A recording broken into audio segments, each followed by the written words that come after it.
Okay, so we've got our three enemies working, and now we're going to work on creating our portal to the next level and our collectibles on the screen. So the files that you're going to need for that are the collectible script and the door script. Those are both found on Classroom.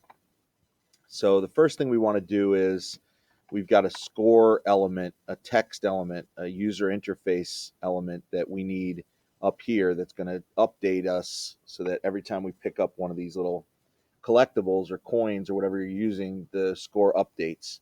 So let's create those items first. Game object, UI, text, and you'll notice in your canvas this text element appears. I'm just going to rename that count text, and I'm going to create a second one, game object, UI, text, and this one is going to be win text. So the count text is going to live up here in the top left corner. That's going to keep track of my score. The win text is going to appear once I've collected all of the collectibles. It's going to tell me some message like, oh, you did it. Now head for the portal. So we can't really see these things currently on the screen. So I'm going to double click on count text, and you'll notice my game gets really small, and I'm looking at a much bigger version of the canvas. So I can zoom out further, and my count text is here. I want that parked up here in the top left corner. I can change the text color over here in the inspector. If I have a dark background and I want this to be white or whatever my color scheme is, so I'm going to change mine to white. And just so I can see it on the screen, I'll just call it count text. And my win text, that's going to live in the middle of the screen. And same thing, I'm going to make that a white text, white font. And you can actually get fonts and plug them into this area here. You can plug them in and and and play them. But right now I'm just using the default Arial font. I'm good. So let's make that a little bit bigger since it's in the middle of the screen. We're going to make it 50. And you'll notice it disappears. I need to make the window bigger. So if you put a text string in for your win text that's bigger than this box that you've accommodated for it, it's likely not to work. So make sure that you create a box big enough to accommodate your end message, your win text. All right, so those look good, but I just want to make sure that I anchor them because as my screen size changes, I don't want those changing and disappearing. I want my score to always be in that top corner. So I'll click on my count text, and over here in my rectangular transform tool, I'm going to click top left. So I can lock that into the top left. My win text is by default centered, so that's good. That's where we want that. All right, so those elements are good. I can double click on my player now to get back down to game view. And now I can actually start working on my door and my collectibles. So let's go into uh, my game sprites here and miscellaneous sprites. And I'm just going to get rid of some of these files that I was using earlier to practice with. And we'll clean that up. Now we're starting the way you are, right? I've got my collectible here. I'm going to highlight the 4 frames of my collectible animation and drag that up onto the stage. It prompts me to name it collectible. Remember, this is my animation clip, so that gives me an animation clip and an animator. I'm going to take those both and move them into my animations folder. And my collectible here, I want to first of all rename it, and I want to also uh, add a box collider 2D and set that is trigger to true. And maybe I'll size it a little bit smaller. You know, it seems a little big right now, so I'm just going to make it a little bit smaller, and that seems to work. And I want to make a prefab out of this, but first I need to add the collectible script. So I'll go into my script and I'll drag my collectible script onto the collectible.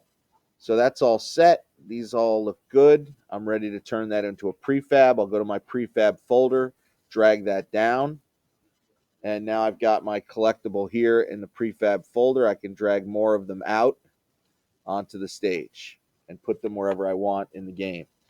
All right, now I need my door. So let me go back into my miscellaneous sprites, and you'll notice I have this door that I've created and edited.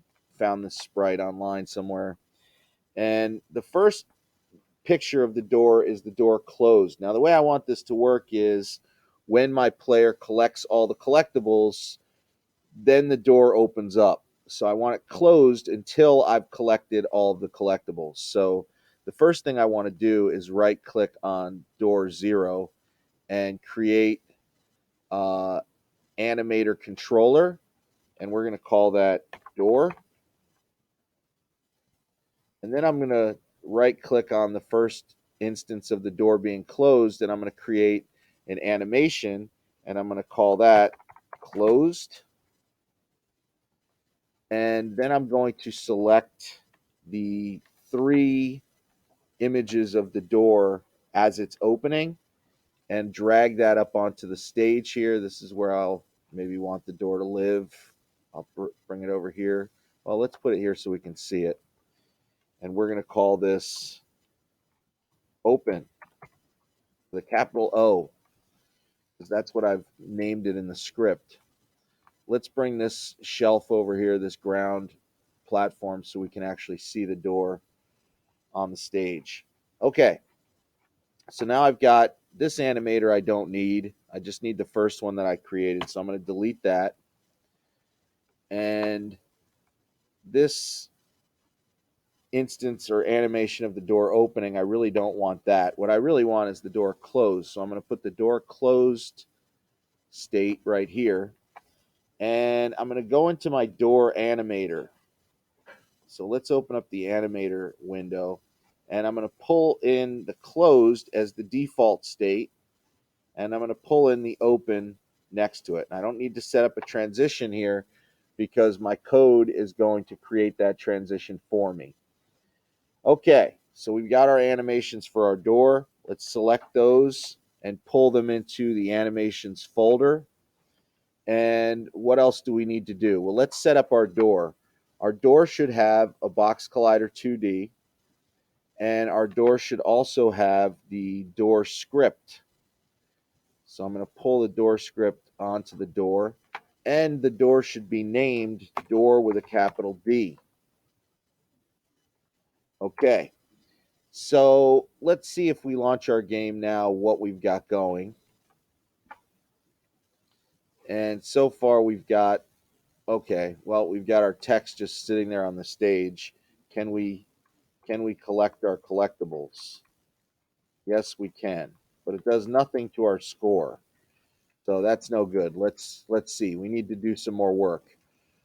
In the door script, you'll notice these 2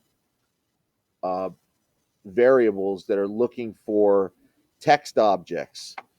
So I'm going to take my 2 text objects, count text and win text, and I'm going to drag those onto the particular states or the particular variables in the door script. And now let's see what we've got. Okay, now we've got this actually keeping score up here. And as I move and collect the collectibles, oh, my score is -1. Now it's 0. Now it's 1. That's no good. So it looks like the door script is designed to affect this score. So let's go take a look at it. If we go into Mono Develop and we look at the door script, you'll notice that we've got some UI elements here. That's why we have our count text and our win text working in there. We've got a box collider and an animator. We do have to pull the animator. Now that I see this, we got to pull the animator for the door. Let's pull that onto the door object here, okay, from my animations folder. So I want the animator for the door on the door object. All right, so he's got his animator now. Okay, that's good. And we've got collectibles count and count text and win text, right? And when we open the game and it starts, we automatically make an instance of the door, and we initialize the animator and make it equal to the anim, and we get our box collider and make that equal to the box. We set our initial values of win text and count text, and then we also set the number of collectibles we're planning on having on the stage. If if this is set to 5, then obviously you need 5 collectibles, right? This number, and this number all play together, as well as this one down here, to be the number of collectibles you've chosen to put on your level. Um, and if the collectibles count is the same as 5, or the number of collectibles you've completely collected them all, then the coroutine open door starts and the win text appears. Soul saved, get to them, or whatever you want yours to say. And then open door, this function that I have running as a coroutine, automatically opens in the animator and plays the open animation. That's the door opening up. That happens after zero point 0.7 seconds. The box collider's trigger is enabled, and that allows us to walk into the door where previously we couldn't. And then we have a trigger event here. So if we collide with the door now, if target tag equals player, so if our player is tagged correctly and this is the name of its tag, then when we collide with the trigger enabled door, we're going to move to level 2. Now we haven't created a level 2 yet, but our door is anticipating one and it wants to bring us there. So that's good. All that's working. So you'll have to change that and modify that according to your file if you want more collectibles. So I'm going to go back out to Unity, and since there's uh, five collectibles looking for in my script, I'm going to just put 5 here on my stage so I can collect those. And let's see what we get. So now my score is working correctly. And the last thing is, do I get my win text, and does the door open when I collect the last collectible? And there we go. Now the only thing is that, remember, this text box needs to be extended if I want the entire win text to display, and I can do that in my canvas. And then also I need to stop this animation so it doesn't loop. So let's go ahead and click on my animations folder and click on the open animation, and I'm going to turn off loop time, and then that should do the trick. Well, let's just go ahead and fix that canvas thing too. Let's go to our win text, and we'll make this a little bit longer, and we'll go to here, and maybe we'll check it out now.